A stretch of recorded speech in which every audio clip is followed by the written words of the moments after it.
আসসালামু আলাইকুম, ওয়েলকাম করছি রিয়াসাদ আজিম। ভিন্ন ধর্ম মতাদর্শে যারা শুনছেন সবার প্রতি আন্তরিক কৃতজ্ঞতা।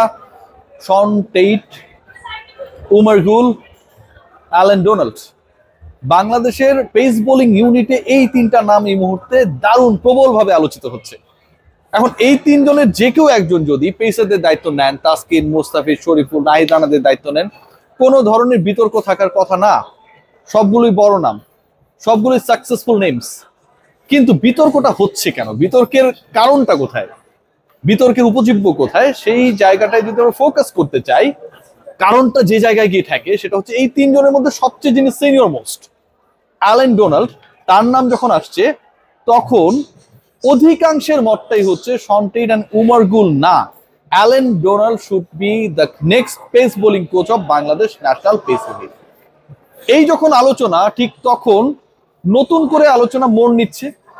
উমর গুলকে নিয়ে আলোচনা হবার মূল কারণ হচ্ছে তিনি ইয়াং, এই মুহূর্তের ক্রিকেটের পরিবর্তন সম্পর্কে অনেক কিছু জানেন, পিএসএল এ দায়িত্ব পালন করেছেন, বড় একটা দলে দায়িত্ব পালন করে সাকসেসফুল হতে চান। এখনো দেয়ার অনেক কিছু রয়েছে, কারণ তিনি তাকে প্রমাণ করতে চান। টেইটের ব্যাপারেও অনেক একই টাইপের আলোচনা। অ্যালেন ডোনাল্ড কি ছিলেন সেটা আমরা দেখেছি, so we need something new. আসলে কি তাই? আমরা কি নতুন সত্যি কোনো কিছু চাই, নাকি আমরা আসলে অ্যালেন ডোনাল্ডকে অ্যালাউ করছি না for being the part of the national pace unit? আমি দুটা তিনটা প্রশ্ন করতে চাই, সেই প্রশ্নগুলো নিয়েই আসলে আগাবো আলোচনাটা। এক নম্বর প্রশ্ন যেটা, ধরুন পেস ইউনিটের যে বোলিং ডিপার্টমেন্টে যারা রয়েছেন, তাসকিন, মুস্তাফিজ, শরীফুল, নাহিদ রানা, এবাদত, খালেদ, হাসান মাহমুদ, 7 জনের নাম বলে ফেলেছি, তানজিম সাকিবের নাম না বলাটা অন্যায় হবে। এই যে 8টা প্লেয়ারের আমি নাম বলছি, এই পার্টিকুলার ক্রিকেটারদেরকে যদি জিজ্ঞেস করা হয় যে এই মুহূর্তে এই তিনটা অপশন থেকে তোমরা পেস বোলিং ডিপার্টমেন্টে কাকে গুরু হিসেবে চাও, 8 জনের মধ্যে 8 জনই আমি গ্যারান্টি দিয়ে বলতে পারি যে তারা অ্যালেন ডোনাল্ড কি চাইবে। খুব ইন্টারেস্টিং একটা পার্ট শেয়ার করি যে অ্যালেন ডোনাল্ড তিনি একটা হোয়াটসঅ্যাপ গ্রুপ খুলেছিলেন for ensuring the assistance of the pacer. চলে যাওয়া আর বেতন না পাওয়া, চুক্তি ভঙ্গ হয়ে যাওয়া বা চুক্তি ছেড়ে বাংলাদেশ ছেড়ে চাকরি ছেড়ে তার দেশ সাউথ আফ্রিকায় চলে যাওয়া, ইট ডাজন্ট মিন যে তার আসলে রেসপন্সিবিলিটি শেষ হয়ে গেল। ডোনাল্ডের ক্যারেক্টারটা এরকম, তিনি মনে করেছেন তার শিষ্যদের যে কোনো সমস্যায় তিনি সমাধান হয়ে উঠতে পারেন, এবং সেই সমাধান হয়ে ওঠার জন্য সেই হোয়াটসঅ্যাপ গ্রুপটা এখনো রয়েছে।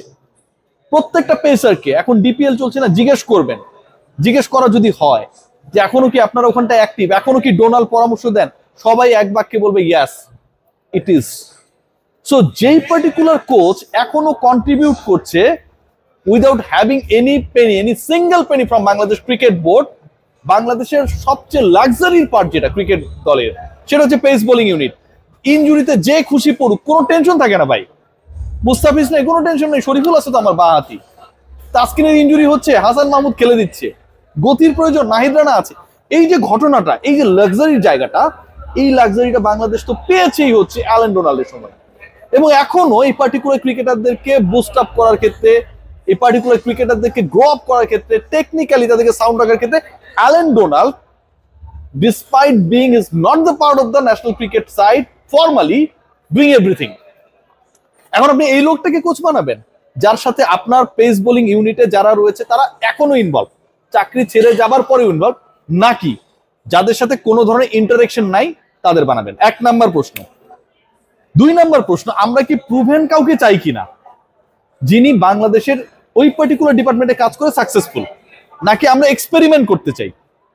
বাংলাদেশের সামনে এশিয়া কাপ রয়েছে, বাংলাদেশের সামনে T20 ওয়ার্ল্ড কাপ রয়েছে, বাংলাদেশে এখন যাদেরকে চুক্তিবদ্ধ করা হবে না কেন, প্রত্যেকের চুক্তিটা মাথায় রেখে করা হবে 2027-এর বিশ্বকাপ।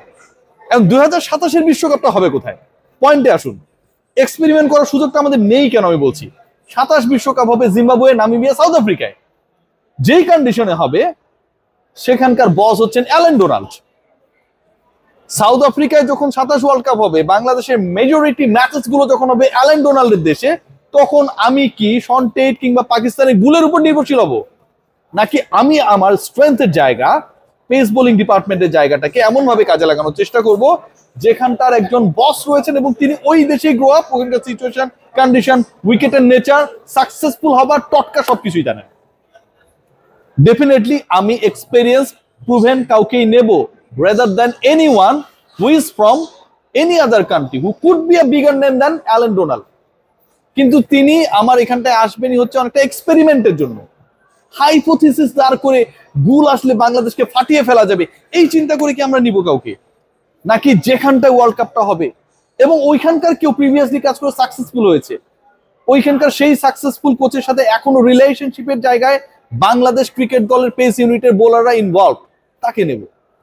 লাস্ট পার্ট, আপনারা যদি খেয়াল করেন যে বাংলাদেশ দলকে নিয়ে যত আলোচনা হয়, যত ডিসকাশনস হয়, সবগুলোতেই কিছু কিছু ফাঁক ফোকর থেকে যায়।